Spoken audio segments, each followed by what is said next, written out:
ایک دفعہ ایک اللہ کا درویش بندہ بہلول دانا شہر کے قریب ایک قبرستان میں ایک قبر میں سو جاتا ہے۔ ابھی تھوڑی ہی دیر گزرتی ہے کہ اسی قبرستان کے پاس سے خلیفہ ہارون رشید کے چند سپاہیوں کا گزر ہوتا ہے۔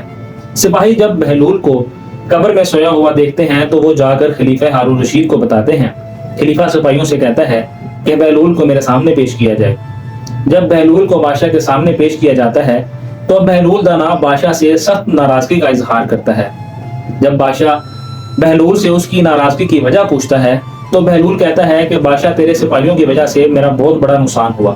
بادشاہ کہتا ہے کہ وہ کیسے؟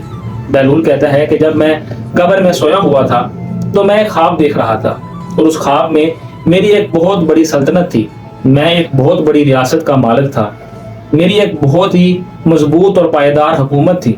لیکن جیسے ہی تیرے سپاہی مجھے میری نیند سے بیدار کرتے ہیں تو میری آنکھ کے کھلتے ہی میری ساری سلطنت ختم ہو جاتی ہے، میرا سارا اقتدار ختم ہو جاتا ہے۔ بادشاہ بہلول کی بات سن کر ہنستا ہے اور بہلول سے کہتا ہے کہ ارے بھائی، یہ تیری کیسی سلطنت تھی، یہ تیری کیسی بادشاہ تھی کہ تیری آنکھ کے کھلتے ہی تیرا سارا اقتدار ختم ہو گیا۔